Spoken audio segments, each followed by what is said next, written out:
Welcome to the Comfortable in Chaos Podcast.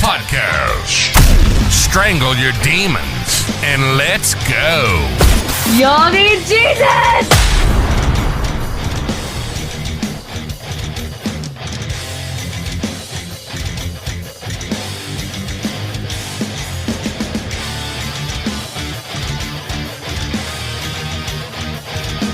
Out of the cool of the evening strolls the pretender.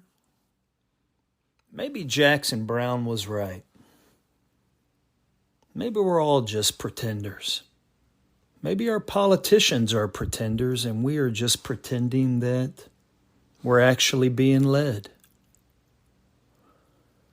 Welcome to the Comfortable in Chaos Podcast. I am your host, Eric Hellberg.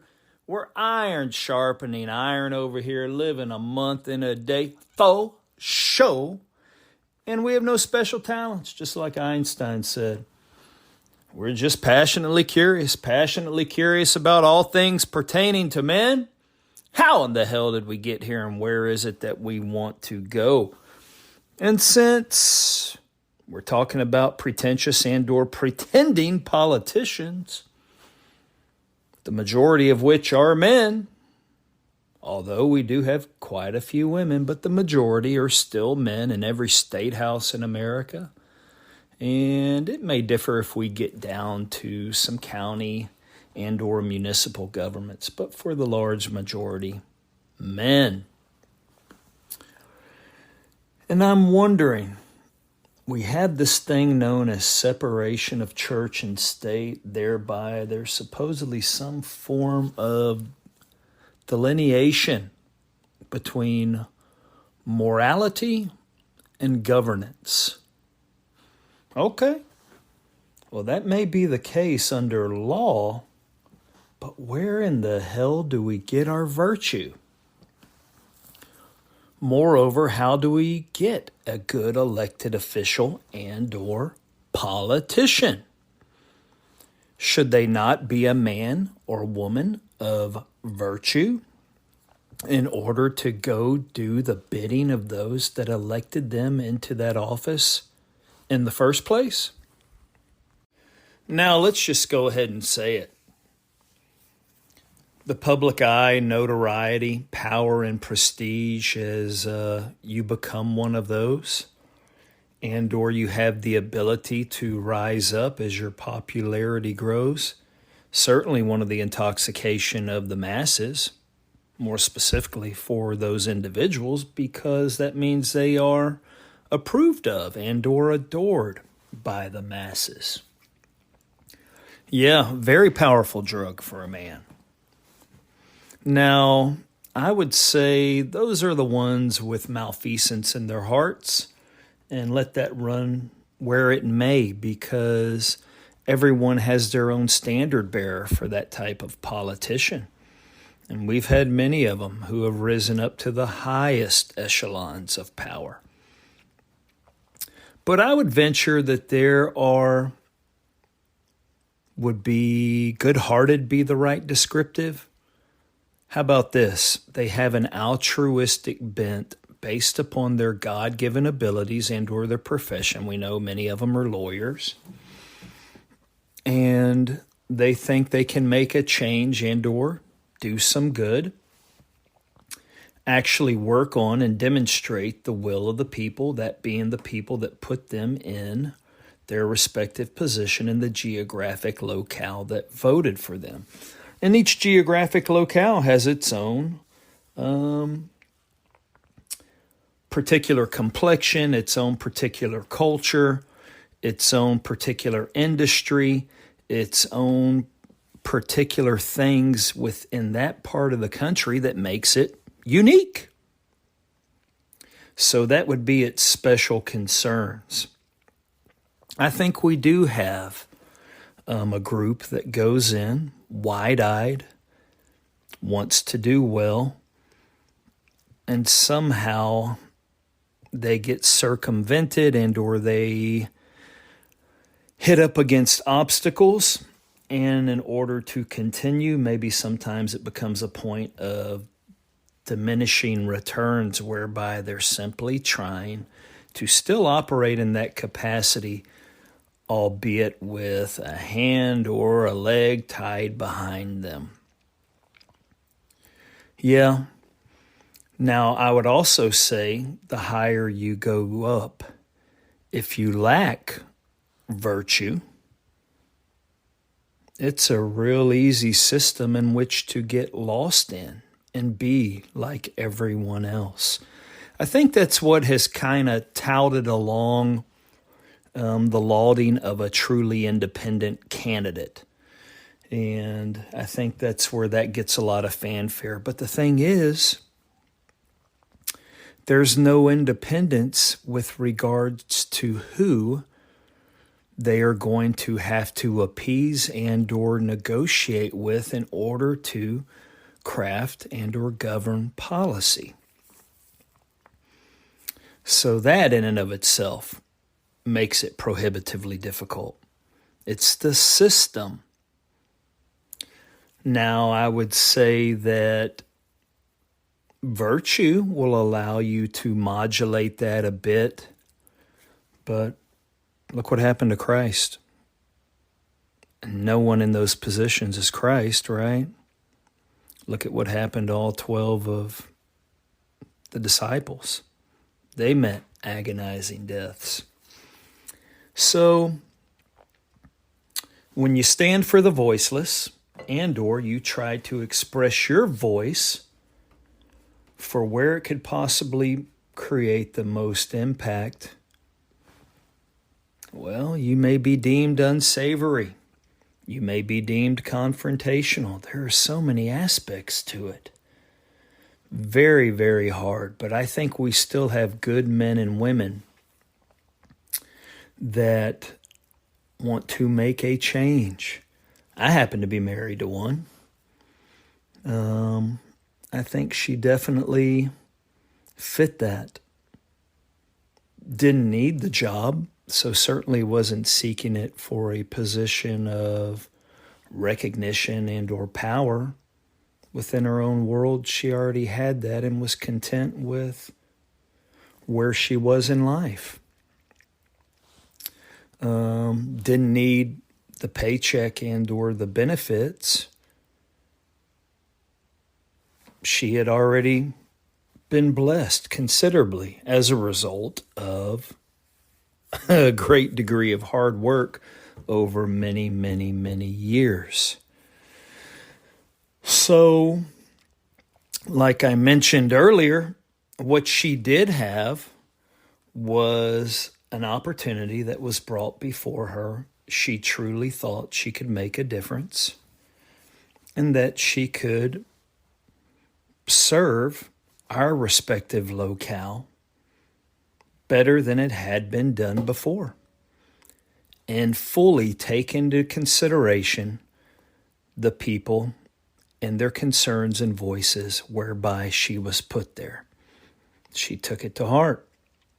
And if she gives you her word, you're going to have to almost put her to her death in order for her not to complete that. And so in that respect, she is very different. Now, you have also heard me say on previous episodes that experience trumps everything.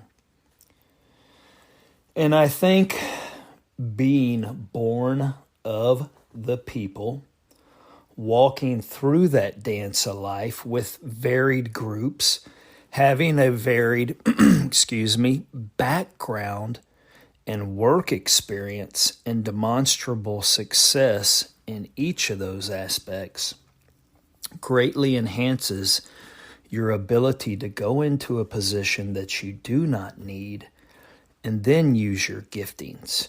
Giftings such as understanding systems, understanding human nature, and then being able to look for opportunities to save time, money, i.e. efficiencies, right?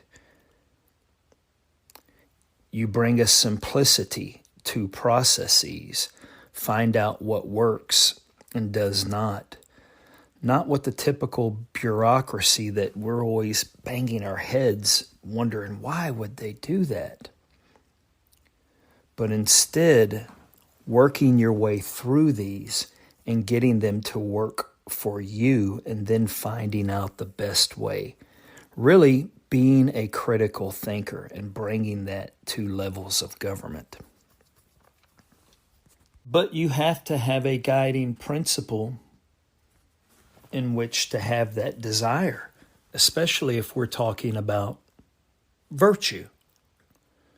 Now, if it's simply self-promotion and or self-gain, well, hey, that's a good enough motivator. We have plenty of narcissistic people in the world that can run with that, and left to their own device, they can achieve great worldly success. We've discussed that many, many different times. But if you're virtuous, and that is the design by which you are trying to construct something new, well, in the case of those leaders and or then politicians, there really is no separation of church and state because their beliefs are molded by a belief in the Lord, and they are going to govern accordingly. What I will tell you they will do different is, for the sake of doing what is correct and in truth, they'll happily fall on their sword as opposed to hiding the sword in the woods, not showing what they are so that they can then be lifted up to another level and seemingly go forward. And when you have someone like that in your respective government, you have someone you can follow. And I think that is what we need. We can continue espousing separation of church and state.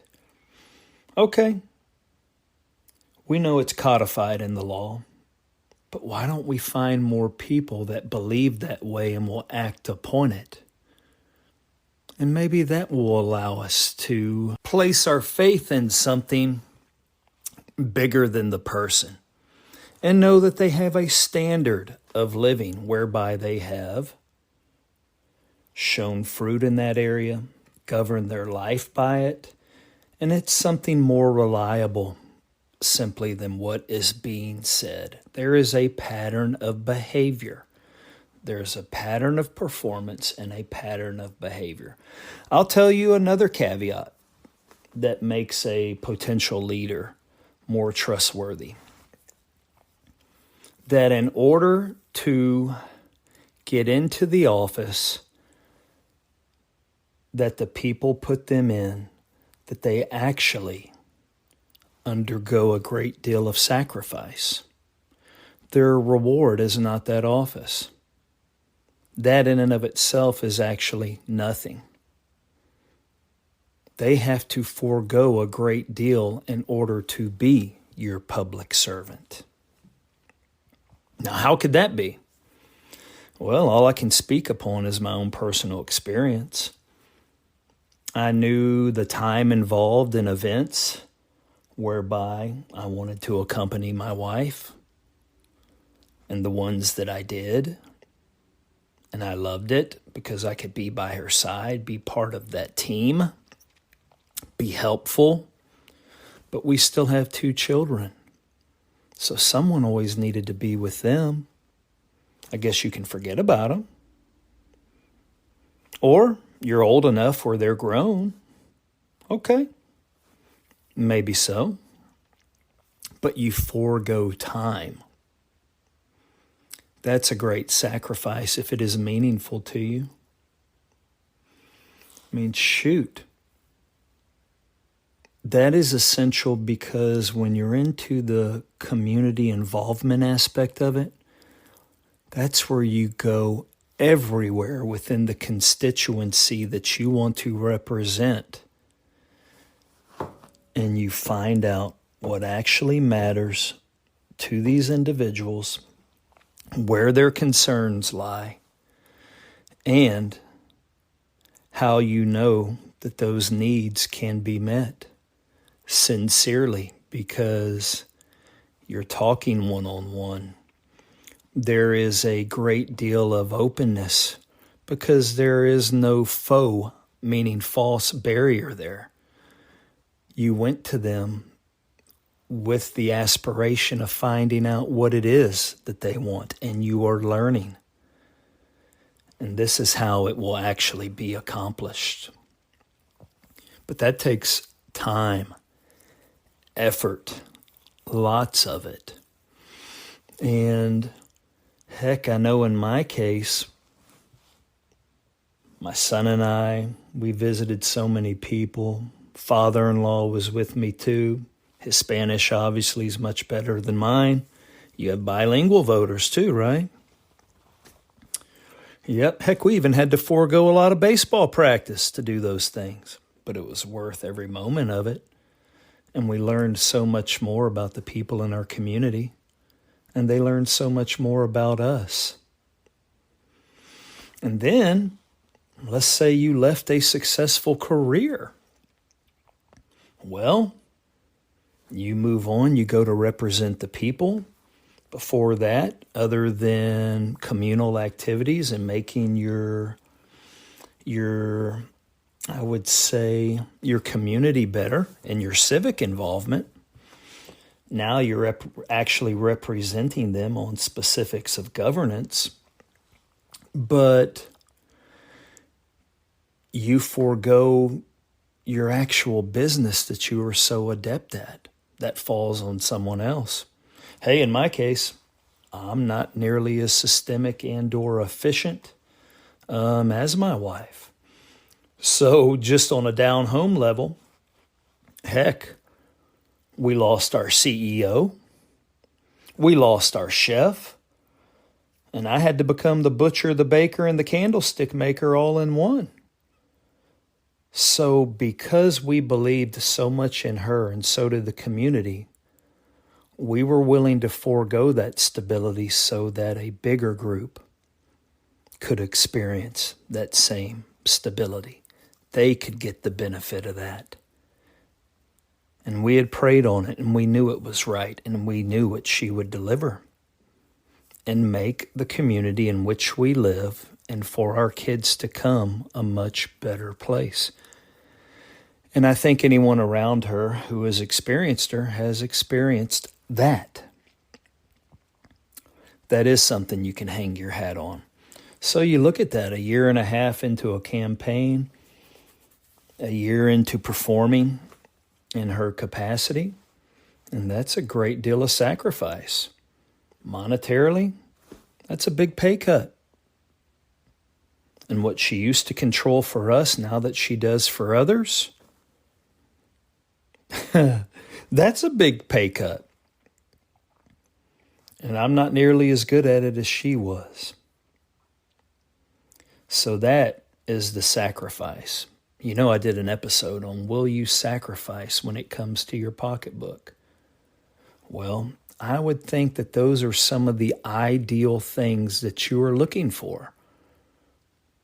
And they're very hard to find in an aspiring leader and or politician. Well, when you do find it, and they do meet the criteria that you laid out for them, then that's the time to get behind them and give them all the support that you can muster, because that person is not going to let you down. They will meet you right where you are at, and that is where synergy occurs. And then you can truly have a changeable movement. Just a quick study in politics from yours truly, Eric Hellberg, the host of the Comfortable in Chaos podcast. I bid you bon voyage, my burgeoning flock. Since we're in an era of such political rancor, I thought I would throw that out there. Also, I'm hitting the road tomorrow. Maybe I'll craft you guys some stories. Have to head down to El Valle on the Texas-Mexico border. See what I can procure for my clients from this young lady who has me chasing my tail and resides in Mexico. Very savvy adversary. And next week, when I come back, I'm going to tell you about the time I had to pursue someone that one of the biggest behemoth companies in the world could not touch.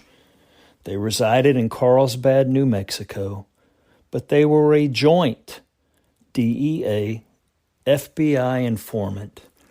And I'm going to tell you about the time, you can really call it that, a bit of a death squad. Came looking for him, but instead, they found me. Take care, my man, and I look forward to getting back to you. Until next time, like and subscribe to the Comfortable in Chaos podcast.